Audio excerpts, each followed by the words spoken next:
12 a.m. sharp, my birthday. I'm sitting on my couch in pajama pants, still logged into Slack, sipping wine from a glass that's seen better days. My laptop screen glows with the Morrison account presentation I just finished, the one that saved our company's biggest client and probably $2 million in revenue. My phone buzzes on the coffee table. I smile, expecting birthday wishes from my sister or maybe my mom. Instead, the subject line makes my blood freeze. Notice of termination. I blink hard, thinking it's some cruel spam. But no, it's from HR, official company letterhead. Timestamp, exactly midnight. They scheduled this. They actually timed my firing to arrive at the exact moment I turned 34. Your employment with Innova Solutions is terminated effective immediately. Please return all company property by end of business Monday. No explanation, no warning, no phone call from Fiona, my manager. Just a digital knife through the heart, delivered like a twisted birthday present. My hands shake as I read it twice, then 3 times. I want to scream. I want to cry. I want to throw my phone across the room. Instead, I stare at the screen for exactly 60 seconds, then reach for my notebook and write one word: game. They scheduled it. That's what guts me most. Someone, probably Fiona, sat in a meeting and decided that midnight on my birthday would be the perfect time to destroy my life. Like it was a gift, a joke. Some twisted form of psychological warfare designed to maximize the pain. I can picture her smirking as she set the calendar reminder. Send termination email to Sue Peters, 12 a.m., March 15th. The cruelty is so calculated, it's almost artistic. But here's the thing about playing games with someone who's been watching you play dirty for months. I've been preparing for this move. While Fiona thought she was being clever, I was being strategic. I close my laptop, finish my wine, and walk to my bedroom. Tomorrow, they'll expect me to fall apart. They'll expect tears and begging and desperate phone calls asking for another chance. They have no idea what's coming. I sleep better that night than I have in weeks. Because finally, the pretending is over. No more fake smiles in meetings. No more nodding along with Fiona's passive-aggressive comments. No more pretending I don't see the knife aimed at my back. The war is officially declared, and I've already won the first battle by seeing it coming. Let me back up. My name is Sue Peters. I'm 34 as of 12 minutes ago, and I just got fired from the job I've devoted 6 years of my life to. Senior Project Manager at Innova Solutions, a boutique tech firm in Seattle that promises family culture but treats employees like disposable furniture. 6 years. That's 2,190 days of my life. Countless 70-hour weeks, sleeping at my desk during product launches, missing family dinners, canceled vacations, skipped social events, all for a company that just terminated me via automated email on my birthday. I've pulled off impossible projects that saved millions in revenue. I've mentored half the junior team, covering for Fiona's leadership failures. I've been the steady hand that kept disasters from becoming catastrophes, the reliable one who always delivered on time and under budget. My performance reviews were consistently exceeds expectations. My client satisfaction scores were the highest in the company. On paper, I was indispensable. But that was before Fiona decided I was a threat to her fragile ego.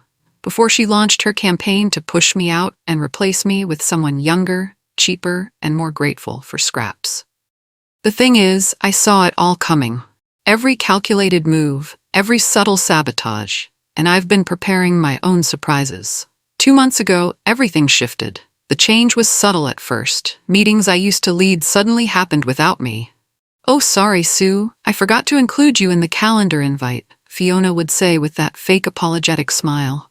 Deadlines moved without notice, leaving me scrambling to catch up. Project requirements changed through side conversations I wasn't part of, making my work look sloppy and out of touch. Then came the coffee incident. We were 10 minutes away from the biggest client pitch of my career. The Morrison account that could make or break our quarter. I had my presentation notes spread across the conference table, color-coded and perfect. Fiona walked by with her oversized latte and accidentally knocked it over. Hot coffee soaked through 3 hours of meticulous preparation, turning charts into brown mush and graphs into unreadable smears. "Oops," she giggled, not lifting a finger to help clean up. "Good thing you always over-prepare, right, Sue?" The room went dead silent. 20 people watched coffee destroy my work while pretending not to notice the obvious sabotage. I smiled, grabbed paper towels, and delivered the entire presentation from memory. We got the account. But I got the message loud and clear. This was war. The next week, Fiona introduced our new junior associate, Alicia Chen, 26 years old, fresh out of business school with perfect highlights and an Instagram-ready smile. Bubbly, social, everything Fiona wished she could be. "I'm assigning Alicia to shadow Sue," Fiona announced in our team meeting, "just to get her some exposure to how our senior projects work." Red flags everywhere. In 6 years, I'd never been asked to train anyone. Suddenly I have a shadow who sits in on my client calls, takes detailed notes on my processes, and asks probing questions about systems only I knew how to manage. Alicia wasn't malicious, just ambitious and naive. She had no idea she was being groomed to replace me. But I knew. Especially when she started attending meetings I wasn't invited to. "Oh, Alicia's already up to speed on that project," Fiona would explain when I asked about strategy sessions. "We didn't want to overwhelm you with redundant meetings." Within 3 weeks, Alicia had her own business cards, her own email signature with a title that hadn't existed before, her own direct phone line and reserved parking spot. I watched my replacement get trained with the same detached fascination you get watching a car accident in slow motion. But Alicia wasn't learning everything, just the parts they wanted her to know. Fiona was an artist when it came to psychological warfare. She never yelled or cursed. That would leave evidence. Instead, she killed you with 1,000 tiny cuts, each one designed to erode your confidence and make you question your own competence. Eye rolls during my presentations, just subtle enough to seem accidental. Forgetting to CC me on important emails, then acting shocked when I missed crucial updates. Laughing when I stayed late, as if dedication was somehow pathetic. She had this way of making my presence feel like an inconvenience, and my absence feel like a relief. In meetings, she'd talk over me, then apologize with fake sweetness. "Oh, sorry, Sue, I didn't realize you were still speaking." The gaslighting was masterful. She'd dismiss my ideas in meetings, then present them as her own a week later. When I pointed this out privately, she'd tilt her head with mock concern. I think you might be misremembering. That actually came up in the leadership meeting you weren't included in." She'd schedule critical calls during my lunch break, then act surprised when I missed them. She'd change project requirements through hallway conversations, then seem shocked when my deliverables didn't match her clear instructions. By month 2, I was questioning my own memory, my own judgment, my own sanity, which was exactly what she wanted. A confident employee fights back. A broken one accepts whatever scraps they're given. The breaking point came during our monthly all-hands meeting. 50 employees packed into the main conference room. Leadership presenting quarterly results. Fiona was in her element, center stage. PowerPoint remote in hand, soaking up the attention like a plant in sunlight. She was discussing project management efficiency when she decided to make everyone laugh. "Speaking of staying on top of deadlines," she said with a theatrical sigh, "Sue's probably still working on that client dashboard from June." The room erupted. 50 people laughing at my supposed incompetence. The same dashboard I'd not only completed, but launched 3 weeks early. The same dashboard that secured a $500,000 contract renewal. The same dashboard Fiona had taken full credit for in her executive reports. I sat there frozen, watching my colleagues mock me for failures that didn't exist. My hands were clenched so tight under the table that my fingernails left crescent marks in my palms. The humiliation burned through my chest like acid. But I didn't defend myself. I didn't correct the record. I just smiled and nodded like the good little employee she needed me to be. That afternoon, I made a decision. I wasn't going to prove my worth to people who had already decided I was worthless. Instead, I was going to prepare for war. I went quiet after that meeting. Not sulking quiet, strategically quiet. I stopped over-delivering on everything. I stopped staying late unless absolutely necessary. I stopped volunteering for extra assignments. I smiled more, nodded more, and said things like, "Whatever you think is best, Fiona." She thought she'd finally broken me.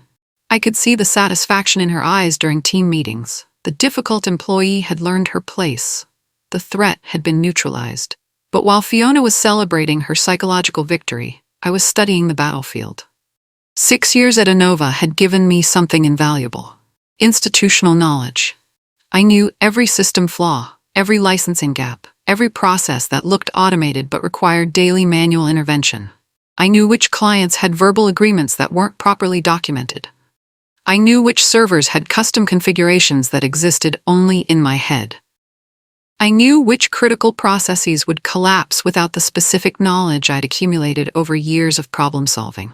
Most importantly, I knew that Fiona had no idea how much of the company's operations depended on information that lived exclusively in my brain. Information I'd been sharing freely for 6 years, but had never been required to formally document. That was about to change. Because when someone shows you they see you as disposable, you don't prove your worth. You prepare your exit. Fiona underestimated one crucial thing about me. I don't get loud when I'm angry. I get smart. And I was getting very, very smart. I knew every system flaw that could cause problems, every licensing gap that could trigger compliance issues, every project bottleneck that only I knew how to navigate. 6 years of firefighting and problem solving had given me a mental map of every weakness in our operations. I started shifting things, slowly, methodically, and visibly. Not sabotage, that would be unprofessional, just adjustments. Removing the informal safeguards I'd built over the years, letting automated systems revert to their original, less reliable configurations. The client dashboard that everyone relied on?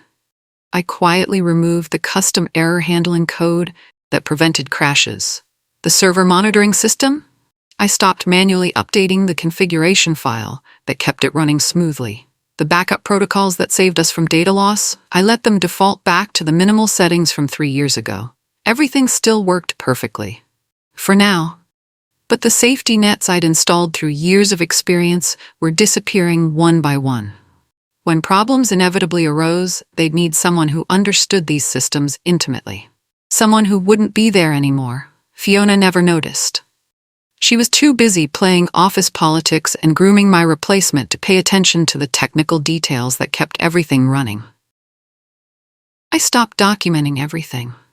Not maliciously. I wasn't deleting files or hiding information. I just stopped sharing my institutional knowledge. When Alicia asked questions about complex processes, I gave her the official documentation, which covered maybe 20% of what the job actually required. The other 80%? The workarounds, the client preferences, the system quirks I'd learned through years of trial and error, I kept that to myself. Not my fault if the official procedures were incomplete. Key processes that only I understood became mysteriously more complex. I added additional verification steps that improved security compliance. I created backup protocols that required manual oversight. I implemented quality checks that needed specialized knowledge to interpret. To everyone else, these looked like improvements. Enhanced security, better quality control, more thorough verification. Fiona actually praised me for finally showing some initiative. She had no idea I was making myself indispensable while appearing to cooperate. Every improvement was actually a trapdoor that would slam shut the moment I left. When Alicia asked me to train her on client renewal schedules, I walked her through every step of the official process. She nodded along, taking careful notes. But the official process was maybe half of what the job actually required. The rest was relationship management, institutional memory, and subtle judgment calls that took years to develop. I smiled as I watched her write everything down. That system was about to become her problem. Alicia wasn't cruel, just ambitious and completely out of her depth. She thought she was learning to do my job, but she was actually learning to do a simplified version that existed only on paper. One day she asked how I managed our client renewal schedules. I gave her the comprehensive version. The spreadsheet formulas, the automated reminder system, the official approval process. She nodded along, looking increasingly confused as I explained the 17 different steps involved. What I didn't mention were the informal relationships that made everything work. How Johnson at Morrison Corp preferred phone calls over emails. How the CFO at Protect Solutions would only sign renewals on Fridays. How 3 different clients had verbal agreements that weren't reflected in their contracts. I smiled as she scribbled notes, trying to keep up with information that would take months to truly understand. She thought she was getting trained. She was actually getting set up to fail. The best part? It all looked completely legitimate. I wasn't withholding information. I was providing comprehensive documentation of official procedures. If those procedures happened to be inadequate for managing real-world complexity, well, that wasn't my fault. That was a management problem. Specifically, a Fiona problem. I backed up all my work to a private drive, not company files. That would be theft. But my project timelines, my process innovations, my design concepts, the intellectual property I'd developed but never been properly credited for. I wanted proof of what I'd built when the time came to rebuild somewhere else. Documentation showing that the systems everyone relied on had my fingerprints all over them. Evidence that my contributions were far more substantial than my job title suggested. Everything I copied was either my original work or non-proprietary information that I had every right to keep. Email threads where I solved technical problems. Project plans I'd developed from scratch. Training materials I'd created to help other team members. 6 years of accumulated knowledge, organized and backed up where no one could delete it or claim it belonged to someone else. I also started taking screenshots, emails where Fiona took credit for my work, meeting notes showing decisions I'd made that were later attributed to other people, performance reviews that downplayed my contributions while inflating hers. I wasn't planning to use any of this vindictively, but if anyone ever questioned my competence or my contributions, I wanted evidence. Lots of evidence. Because I had a feeling that story was about to get very messy, and I wanted the truth preserved somewhere safe. Then I remembered something from the company merger 3 years ago. My old 401k account that everyone had forgotten about, including me, until now. During the acquisition, our retirement benefits were supposed to be consolidated into the new system. But my previous employer's 401k had been overlooked in the transition. It was still sitting there, fully vested, completely forgotten by HR and upper management. I logged into the old system and checked the balance. $19,400. Not a fortune, but not pocket change either. More importantly, it was legally mine, with no strings attached. No retention requirements, no waiting periods, no approval needed from anyone at Innova. I initiated a rollover that afternoon, transferring the entire balance to a personal retirement account. Clean, legal, and completely invisible to my soon-to-be former employer. The money would serve as seed capital for whatever came next. But more than that, it felt like a small victory in a war where I'd been losing battles for months. They thought they controlled all my financial ties to the company. They were wrong. By the end of the week, I had a substantial emergency fund that no one knew existed. Insurance against whatever financial games they might try to play during my exit. The forgotten account had become my secret weapon. The week before my birthday, Fiona stopped speaking to me entirely. Not barely speaking, completely silent. She'd address everyone else in meetings while pretending I didn't exist. She'd send group emails about my projects without including me on the thread. The freeze-out was so complete and obvious that other team members started looking uncomfortable during meetings, but no one said anything. Corporate survival instincts trumped basic decency. Then, IT sent me a routine calendar sync verification request. Funny how those always happened right before major layoffs. I'd seen this exact sequence play out with 3 other employees over the years, so I started overcompensating in the opposite direction. I brought homemade muffins to team meetings. I smiled wider at Fiona's passive-aggressive comments. I laughed at her unfunny jokes and volunteered for tasks no one wanted. I made myself appear grateful, eager to please, completely oblivious to what was coming. I wanted her to think she'd broken my spirit and that I was desperately trying to win back her approval. Meanwhile, I was making final preparations, finishing up my backup documentation, tying up loose ends on critical projects, preparing for the inevitable. The performance was exhausting, but necessary. I needed her overconfident. I needed her to think she'd won completely, because the bigger someone's ego, the harder they fall. Back to midnight. The termination email is glowing on my phone screen, but I'm not panicking anymore. I'm calculating. They scheduled this for maximum psychological impact, but they made a crucial error in their timing. My system access doesn't expire until 9 a.m. on Monday. 18 hours of administrative privileges that nobody remembered to revoke immediately. 18 hours to make some final adjustments to my legacy systems. I don't delete anything. That would be sabotage and potentially illegal. I don't steal files. That would be theft. But I do move every undocumented process off autopilot and back to manual operation. The client dashboard that's been running smoothly for months, now it needs human verification every Tuesday. The server monitoring script that prevents crashes, now it requires a password reset every 30 days. The backup systems that save everyone's work, now they need manual oversight to function properly. Everything still works perfectly. They just have to know how to maintain it. Knowledge that used to live in my head and was never properly transferred to official documentation. By 3 a.m., I've systematically removed every informal safeguard I'd built over 6 years of troubleshooting. The systems aren't broken. They're just reverting to their original, less reliable state. The state they were in before I made them better. Before logging off for the final time, I made one last move. I didn't delete anything or sabotage any systems, but I did move every single undocumented process off autopilot mode. 6 years of accumulated improvements, workarounds, and reliability enhancements, all quietly disabled. The systems would still function, but they'd need constant manual intervention from someone who understood their quirks and dependencies. The automated reports that clients relied on? Now they needed human oversight to generate correctly. The error handling scripts that prevented data corruption? Now they required weekly maintenance to stay functional. The integration protocols that kept everything synchronized? Now they needed daily monitoring to prevent failures. To anyone looking at the system superficially, everything appeared normal. But I'd removed the invisible scaffolding that kept everything running smoothly. Like pulling support beams from a building. The structure looks fine until the first strong wind hits.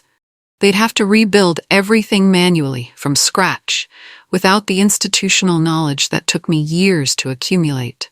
I closed my laptop at 4 a.m. with a sense of satisfaction I hadn't felt in months. They thought they were getting rid of a problem employee. They were actually getting rid of the person who'd been preventing problems from becoming disasters. Tomorrow, they'd start learning the difference. Monday morning, I dressed carefully for one final appointment, the exit interview nobody expected me to attend. Professional, but not desperate. Confident, but not arrogant. I had one last card to play. Sue. The HR manager looked genuinely shocked to see me. We didn't think, given the circumstances. I wanted to ensure a proper transition, I said with my brightest smile. 6 years is a long time. I'd hate for anything important to slip through the cracks. She shuffled papers nervously, clearly uncomfortable. This wasn't how midnight terminations were supposed to work. The whole point was to avoid messy conversations and emotional scenes. When she asked the standard question about why I thought my employment had ended, I paused thoughtfully. You'd really have to ask Fiona about that, but I did notice some compliance issues that might need attention. I slid a manila folder across the desk. Inside were photocopies of expense reports with questionable vendor codes, travel receipts that didn't match the dates in the system, meeting notes that contradicted official project timelines, all bearing Fiona's signature or approval. I'm sure it's nothing, I said sweetly, but you know how seriously the company takes financial accuracy. The HR manager's face went white as she flipped through the pages. Her hands were actually shaking by the time she reached the last document. Where did you get these? She whispered. My files, I replied. I always keep thorough records. 2 days after my termination, my phone started buzzing with messages from former clients. Word travels fast in our industry, but apparently nobody had bothered to inform our biggest accounts that their primary point of contact was gone. Hey Sue, quick question about the Q3 server migration timeline. Can you send me the updated schedule? Hi, hope you're well. Just wanted to confirm the backup protocols for next week's data transfer. Sue, the dashboard is showing some weird error messages. Can you take a look when you have a chance? I responded to each message the same way. I'm no longer with Innova Solutions. You'll need to contact your new account manager for assistance. No elaboration, no offers to help, just a simple redirect back to the company that had discarded me at midnight on my birthday. By Thursday, 8 different clients had reached out. By Friday, it was 12.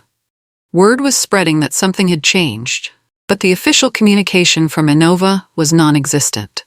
I didn't badmouth the company. I didn't need to.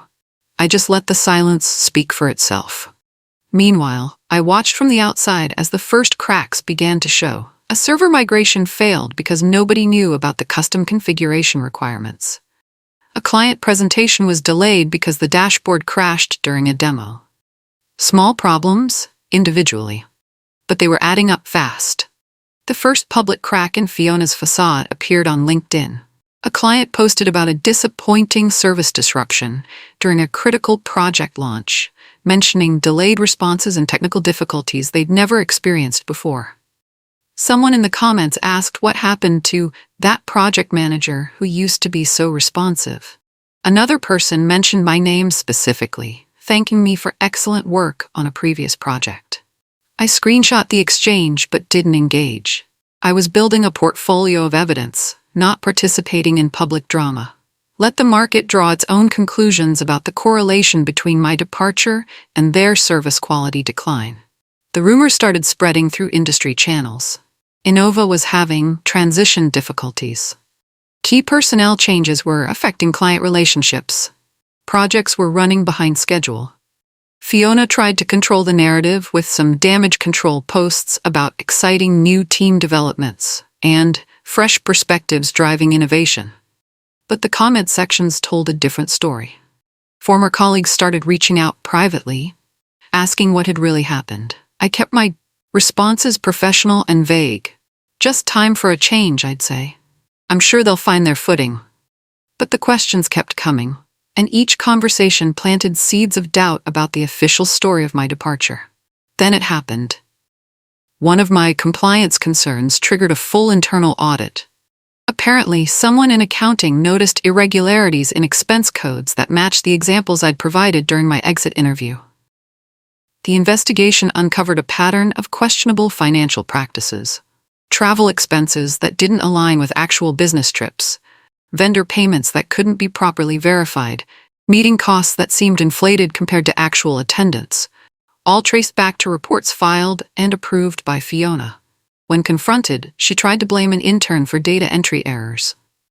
But the intern had receipts, literally, email chains showing Fiona's explicit instructions for how to code certain expenses, meeting notes where she directed specific accounting practices that skirted compliance guidelines.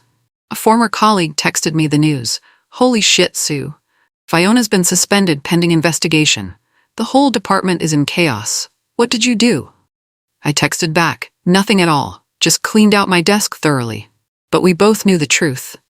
I'd handed them a roadmap to their own ethical failures. All they had to do was follow the breadcrumbs I'd carefully collected over months of watching Fiona operate. Sometimes the best revenge is just letting the truth surface naturally. Alicia was drowning. With Fiona suspended and me gone, she was suddenly responsible for managing 2 major projects with minimal supervision and inadequate knowledge. The training she'd received covered the basics, but real-world client management required experience she simply didn't have. She started emailing me, "Hey, super random question. Do you remember how the Morrison account dashboard API integration worked?" I didn't reply. Not out of cruelty, but out of professionalism.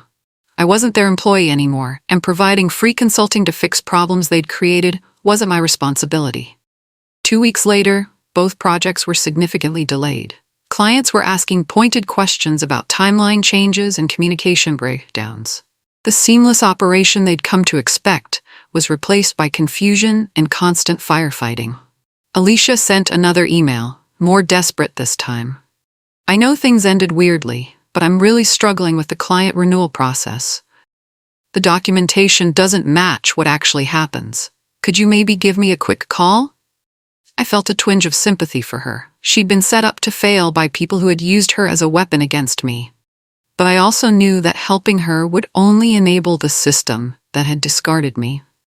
Sometimes the kindest thing you can do is let people learn from the consequences of their decisions. an internal email leaked through industry gossip channels. Fiona had been officially suspended pending a full investigation into financial irregularities and management practices. The probe was expanding beyond expense reports to include personnel decisions and project management failures. Her mentor in upper management, the executive who had presumably protected her through years of questionable behavior, had quietly moved to another company months earlier. She was alone, exposed, and facing scrutiny without political cover. The company culture she'd built through intimidation and favoritism was cracking. Morale plummeted as employees realized their job security depended on the whims of managers who could eliminate them with midnight emails. 3 people from my former department submitted resignations within 2 weeks. Meanwhile, the technical problems kept multiplying. Systems I'd maintained through informal knowledge and constant attention were failing in small but noticeable ways. Nothing catastrophic, just a steady decline in reliability that clients were beginning to notice. A trade publication ran a brief item about personnel transitions affecting service quality at Innova. They didn't mention names, but industry insiders knew exactly what the story meant. The company's reputation was developing hairline fractures, not enough to cause immediate collapse, but sufficient to make potential clients consider alternatives. The company retreat happened 3 weeks after my termination. I wasn't invited, obviously, but photos surfaced on social media. Empty chairs where familiar faces used to sit, forced smiles during team-building exercises, awkward group shots that highlighted who was missing. The family culture Fiona had promoted was visibly disintegrating. Without the fear-based management that had kept everyone in line, the remaining employees looked uncertain and demoralized. Alicia wasn't in any of the photos. According to my industry contacts, she'd requested a transfer to a different department. The projects I'd built from scratch were being redistributed among 3 different people, and even with that division of labor, they were still behind schedule. Meanwhile, my phone was ringing with opportunities. Word travels fast in our industry, especially when a senior project manager with a track record of success suddenly becomes available. More importantly, headhunters were hearing about me from clients who specifically asked about my availability. Companies were starting to connect my departure with service quality issues at my former employer. The market was beginning to price in the value of institutional knowledge and relationship management. Skills that looked invisible on an organizational chart but proved essential when they disappeared. 6 weeks after that midnight termination email, I got the call I'd been hoping for. Protect Solutions, Innova's biggest competitor, wanted to meet. They'd been watching the industry chatter and connecting the dots between my departure and their rivals' struggles. "We've been following your work for years," their VP of Operations told me over coffee downtown. "Several potential clients have mentioned you specifically when discussing project management needs. We'd like to offer you a senior leadership position." The offer was everything I'd dreamed of during those miserable final months at Innova. 40% salary increase, equity participation, full creative control over methodology and team building. Most importantly, a manager who saw talent as an asset to develop rather than a threat to eliminate. I accepted immediately. The start date was perfect, exactly 2 months after my birthday termination. Enough time to watch Innova's situation deteriorate further, but not long enough to lose momentum in my own career. Within my first week at Protech, 3 former Innova clients reached out about potentially switching vendors. They weren't just interested in working with my new company, they specifically wanted to work with me again, regardless of which logo was on my business card. It wasn't personal loyalty, it was professional competence. And competence, it turned out, was more portable than anyone had realized. 1 year later, I'm sitting in Protech Solutions' executive conference room, presenting our annual results to the board of directors. Revenue up 35%. Client retention at 98%. 4 major accounts acquired from competitors, including 2 from Innova. I'm not the same person who got fired at midnight on her birthday. I'm stronger, smarter, more strategic. I've learned to recognize toxic environments before they consume me and to value my own expertise instead of seeking validation from people who see competence as threatening. My team at Protect thrives in an environment where good work gets recognized, where problems get solved instead of blamed on scapegoats, where midnight termination emails would be seen as the leadership failures they actually are. After the presentation, several board members approach me privately. They're discussing expansion opportunities, potential promotion to VP level, equity increases that reflect my contributions to the company's growth. I think about that night exactly 1 year ago. Sitting alone on my couch, reading a termination email and wondering if my career was over. That version of me had no idea she was actually being liberated. Sometimes the people who try to destroy you are actually setting you free. Sometimes you're fired as the universe saying, you deserve better. And sometimes the best revenge really is living well, while watching your former tormentors learn the hard way what they threw away. Fiona, by the way, never found another job at her previous level. But I wouldn't know that personally. I'm too busy building the future to worry about the past.